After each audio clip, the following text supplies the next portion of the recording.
Home sellers are sitting on $700 billion worth of listings, an all-time high, reported by your buddy Redfin. The total number of U.S. home listings is at an all-time high because of the combination of growing inventory, slowing demand, and increasing home sale prices. Housing affordability is an issue. Yet, what they're not taking into account is the BlackRocks and the Vanguards who are buying up ton of inventory, making it more difficult for first-time home buyers to buy homes. Yes, we have all-time very high interest rates and housing affordability is out of the way, but the root cause is investors, institutional investors taking away from the American dream. They're trying to make America a land of renters, and that's horrible. That shortens the supply, makes it more difficult for people to buy. And yes, they're putting some back on market, but not the tens of thousands that they own. It's sad, but that's just the one major reality of it. Home demand is falling for sure. You make it very difficult to buy a house so you can start owning equity. The only real way for most Americans to get generational wealth is by buying their home, paying off their mortgage,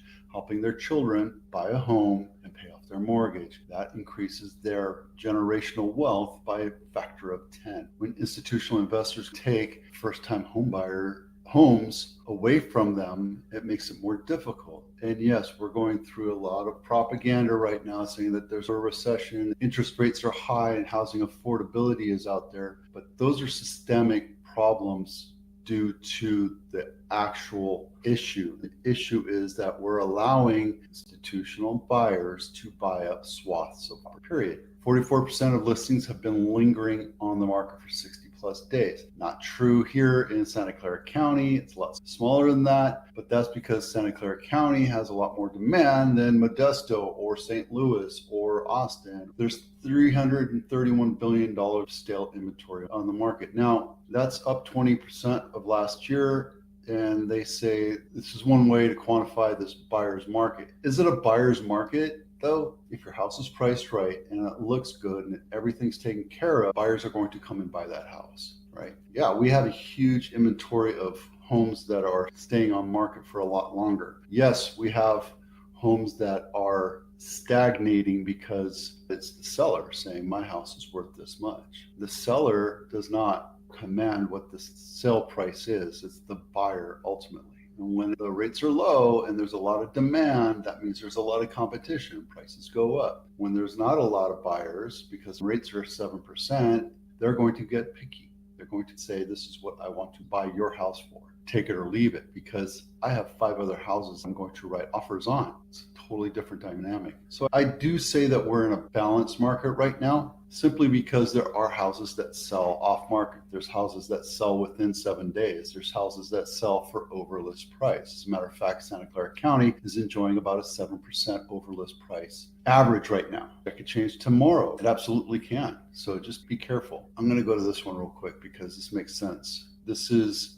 44% of home sellers are giving concessions to buyers, just shy of the highest on record. Concessions can help keep prices propped up. I can come in at 1.6, but I'm going to ask for repairs. I'm going to ask for help towards closing costs, especially if it's on market over 30 days. If you're on market 30 days, I can ask you for points to lower the rate so I can make it even better for me for my monthly payment. If I can reduce that by $500 or $1,000 by paying down points, it's going to help me a lot in the long run. Concessions are a good way to help you sell homes, right? If you come in and lowball and then ask for repairs and then ask for concessions, probably not going to get a happy seller, right? If you find a seller that's desperate, then you're in a good way, but you're screwing over the seller. And right now, since we're in a balanced market, we try to make it fair and equitable for everybody. This is one of the houses I wanted to show you. It's 4-bedroom, 2.5 bath, 2,600 square foot house, but it's also been completely updated. It's sold in 13 days. Some buyers want to find completely turnkey homes. They don't want to come in and have to do repairs. I've sold the same model house a couple years ago for $1.6 million. But this house has been nicely updated. This is a nice floor plan because this is actually an ensuite, an actual ensuite where you have a room where you can go off and read or have a book. This is in the master, right? And then it has a smaller bathroom. When you have a house that's maintained well, there's not a lot of repairs, and it looks very pretty, and it's up against the hills, right? You have nice hills to look at. The house is worth more than a standard home that hasn't been maintained. It needs a brand new kitchen, new bathrooms, new paint, right? And even if there's a broken window, that could take away from the value of the home, right? Five essentials for aging in place. And I'm thinking about this because I'm getting older. I'm 56 years old. I'll turn 57 in August. I just bought a house for my parents in Vegas. We moved them closer to my sister so my sister can keep an eye on them, right? Nothing wrong with my parents. They're just getting older. My dad has high blood pressure and diabetes, and he just suffered a stroke. And my mom's getting older, and that means they're a little more frail. I'm trying to do the same thing for my aunt. Tell my aunt, we need to get you to a place where we can be there for you. That's probably the most important thing. If your children have flown the coop and left and moved to a different state and realize you need help, or it's probably better to be around family, maybe it's smarter to find a house that fits your needs closer to your children, okay? Rethink stairs. I have a 2-story house, and my stairwell, my ladder, we say in the Marines, is very steep. My daughter, before we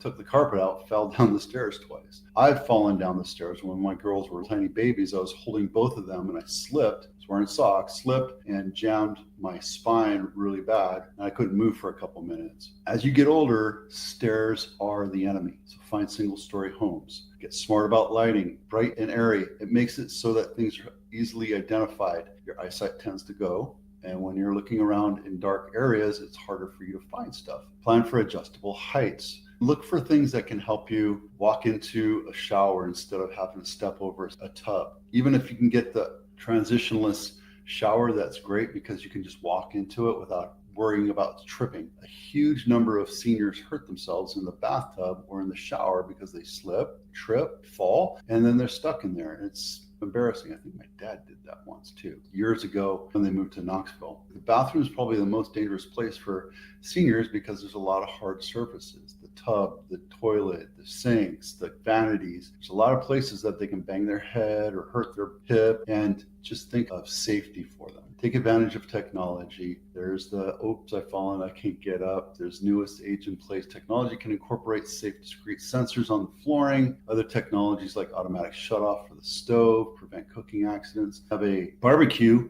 that I have piped in from the house. So I have compressed natural gas, CNG or methane, piped for my barbecue. Years ago, I was cooking and I forgot to shut it off. 4 days later, I realized the barbecue was emanating heat. I wasted 4 days of energy or CNG. So what I did was I went out and bought a $40 timer. Has a 4-hour timer on it. I usually pop it to an hour, put it between the barbecue and the pipe, and now I don't have that problem anymore. Simple things to help you and make sure you don't waste a lot of money. All right, what is this? Los Gatos Home of the Week.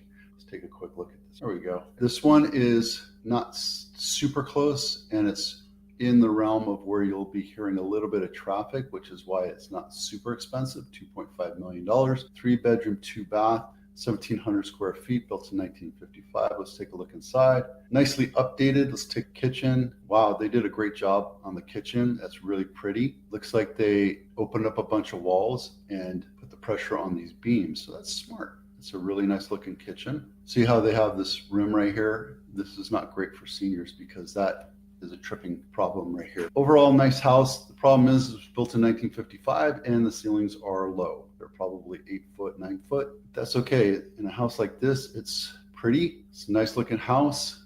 It's a nice neighborhood, and it's close to walking distance for Santa Cruz Ave, which is the main area. Highs and lows. The most expensive home sold is Webster Street in Palo Alto. Sold off market, 0.75 at 100%.